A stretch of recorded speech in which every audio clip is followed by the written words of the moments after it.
Is the budget deficit that most of us experience every month a result of an income problem or a spending problem? Or better yet, when you don't have money, which of these two options do you prefer? Do you cut costs or do you endeavor to increase your income? In today's Finance Friday episode, I want us to explore which is the better option between these two. Welcome to my YouTube channel. My name is Susan Wanjiku.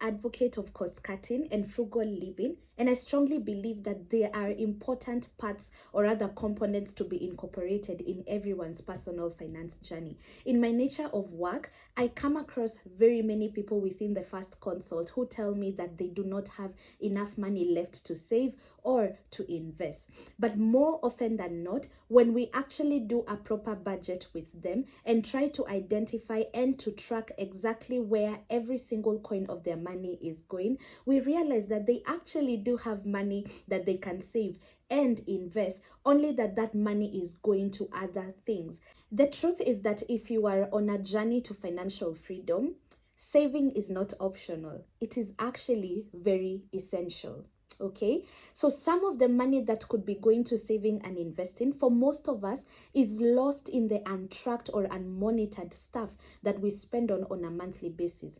It is on the untracked money that goes to dates and eating out, ordering in, the transaction costs or charges that we do not account for, and so on and so forth. Now you see, frugal living is all about, it's not about limiting yourself, because every time some people hear that they have to cut costs, to them it naturally just translates to, now I am not going to enjoy my money. I work so hard for my money, why am I cutting costs? Okay, but there's how to look at cost cutting as a tool that you could use to get you closer to financial freedom. Now, cost cutting is all about frugal living. It is not about denying yourself the essentials or the necessities. It is about intentional spending. So if I decide that I'm going to live frugally, what I mean is that I'm going to be very intentional about what I'm spending on, and I'm going to prioritize some things, and I'm going to also decide that some things are no longer priorities in the given season of life that I am in. Okay, so you want to ask yourself, in order for cost cutting to become, I wouldn't necessarily say painless, but what I would say is that to make cost cutting easy, you need to kind of like identify what your priorities are in the season of life that you are in. And so if it is financial freedom or getting out of debt, then those are your priorities. All right, other than meeting your mandatory bills and expenses, you also want to identify that maybe one of your priorities is to get out of debt, or to increase your savings, or to build an emergency fund. So you see, when you do that, some other things that you were spending your money on, you realize that you're not as liquid anymore to kind of like do those things, right? And some of those things you're not gonna die okay, if you don't get them done. Like, no one ever died because their money wasn't done, or that they didn't go to the high-end salon, or that they didn't have drinks with their boys or their girls over the weekend. So the first thing that will help you to really just make cost cutting an easier process for you is to identify what your priorities are and what they are not at a given point in time. If you choose to incorporate cost cutting and frugal living as part of your financial discipline, here are 3 benefits that you will most definitely enjoy. So the first one is you will have more money to spare and to direct towards the things that matter to you more. Some of these things are, getting out of debt, building an emergency fund, and also starting to build up savings that will ideally help you to not be that person that lives paycheck to paycheck because you have nothing else left other than what you earn on a monthly basis. The second benefit is that you're most definitely going to get closer to your goals faster, and especially if you're in a situation where making more money is not necessarily an option money yet, or it is still not yet achievable. The third benefit that you will enjoy is that you're going to reduce wastage of your hard-earned money. I think we work so damn hard for our money, and a lot of us do not put some respect on their paycheck. So if you work so hard for your money, then you want to ensure that you're putting that money to work for you as opposed to spending all of it. A final tip that should assist you to better cut your costs is that you need to always remember that too many cutbacks will backfire. If you decide to go cold turkey and just cut, and you're not being strategic about what you're deciding to do away with, you will not succeed, because that is not sustainable in the long term. So be very strategic. Choose particular budget lines that you you don't necessarily have to completely do away with that budget line. What you can do is reduce the amount you allocate towards that particular budget line.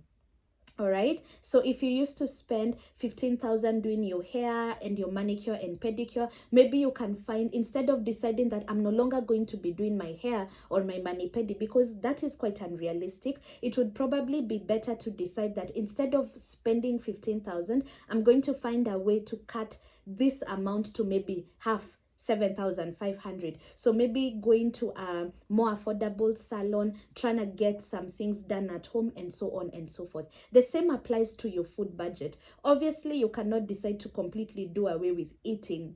All right, so what you can do is decide, do I cook more? Do I start meal prepping once a week? So ensure that you identify across the board on your budget tracker. All right, if you have a budget tracker, everything on that budget line, try see if you can retain as much as possible, but to try and bring down the cost of those things to reasonable prices. So do not go cold turkey, because going cold turkey is not sustainable in the long term. You want to reduce your spending and to try be as economical as possible in the things that you can adjust, so that you free up those few thousands or hundreds of shillings, so that you can now repurpose that money and dedicate that money to savings, investments, and debt or debt repayments. So as we've already discussed, cutting costs is a useful strategy, especially when you're getting started on your journey to financial freedom, or when you're just trying to build the discipline to do the right thing. However, in the long term, that is not sustainable. You see, cutting costs and saving money isn't the sole ingredient in building wealth. Why? Because there is only so far, or you can only cut costs up to a particular point. All right? But in the long term, and when you really want to build sustainable wealth, having a higher income is more powerful than having low expenses. All right, so in addition to saving your money and cutting costs and being frugal and being very intentional about where your coins are going, it is of utmost importance that you start thinking of ways to increase your income. One of the things I keep telling people time and time again is that one source of income is too close to none. Last year and COVID already proved that to us, but that has been happening over the years. People lose jobs all the time, businesses fail all the time, and so you want to diversify your sources of income, and not just to diversify, but to see, if you look at where your money is coming from, you want to start brainstorming or thinking or getting creative and to identify how you can increase that income. So increasing your income is of utmost importance, because even the money that you can save or invest is still limited by how much money you are earning. It is also not the easiest thing to do, which is probably why most people don't think of that as the first option, which is understandable. But as you are getting better and better at cutting your costs, frugal living, and generally your money management, you want to prioritize making more money. This is what is more sustainable in the long term, and it is what is efficient.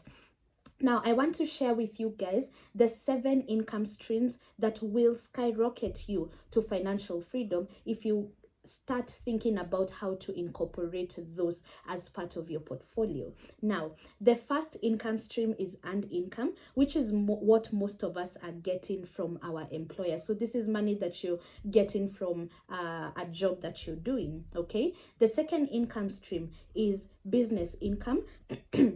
And this is money that is obviously coming from either a side hustle that you've started or a business that you decided to transition into full-time after leaving your 8 to 5. Now, it is a fact that most billionaires did not make money because they were employed. They made money because they started their own businesses and built their own empires. So that's a very good source of income. The third income stream is interest income. And this is money that you earn from your investments. So whether you've invested in treasury securities like bills and bonds, or short-term or long-term corporate bonds, or money market funds, and you're getting an interest income from your investments because obviously you've built them to that level where they are giving you like some interest either on a monthly basis or a quarterly basis. That's something really nice. And this is why I encourage people, even if you do not have the 1 million shillings or 100,000 to start investing in these things, you will find that there are low entry investment options, like for instance money market funds that you can start with as little as 5,000 Kenyan shillings, okay? And so even if you do not have enough money to invest now and to get the return, the investment income now, there's what you can start doing every other month. Have a budget for what is going into certain investments, and eventually maybe 2 years, 5 years, 10 years from now, you'll have enough interest coming from those investments that would ideally start coming in as income to supplement whatever it is that you're already earning. The fourth stream of income is the dividend income, and dividend income is money that is coming from stock market investments that you've made. And obviously when you invest in the stock market and you choose very good companies that pay dividends annually, you're going to be receiving, if you've invested in 4 stocks and all of them pay dividends, then you'll be getting 4 checks, guys, 4 checks from these companies that will be giving you your dividend. So that's an encouragement to invest in the stock market. We also have rental income, which is the fifth option or the fifth income stream. And rental income is obviously coming from rent. Okay, so if you have some property for commercial use, you've probably put up a flat or a house that you bought and you've given it away either for Airbnb purposes or rent, that's also some very good income. Now we also have capital gains, and capital gains also, you get capital gains when you've invested in stocks or in the stock market, and this is how you make money. All right, so you bought this stock, you bought low, all right, and then you sold high. Now let's assume you bought when that particular stock was going for, say, 30 shillings or 30 bob, okay? And then you wait it out, and maybe you're being strategic in how you're going about it, and then the stock goes up all the way to maybe say 100 Kenyan shillings. So you say you bought it low at 30 and now you're selling the stock at 100. So depending on how much you had invested, that will ideally give you your capital gains. So capital gains occur when you buy low for the intention of selling high eventually. And finally, you have royalties, and this is money that is coming from people using your idea, okay, or an invention that you came up with, and you're getting paid because you are creative and because you innovated and created something that now people are using, and you're getting paid because they're either using your idea or something of the sort. So those are the 7 different income streams. As you can see, there are very many ways and very many options as to how you can make more money, and especially in 2021, there's so much opportunity. There's many opportunities in the digital space where people are selling digital products, people are coaching, people are training and offering things online that can add on to your income. So this is just an encouragement to you guys. Much as we are talking about cost cutting, and I started by saying that I am a big advocate of cost cutting and frugal living, but you want to do that as you're working your way towards making more money and adding new sources of income. All right, because that is what is sustainable in the long term. That is what will get you to financial freedom.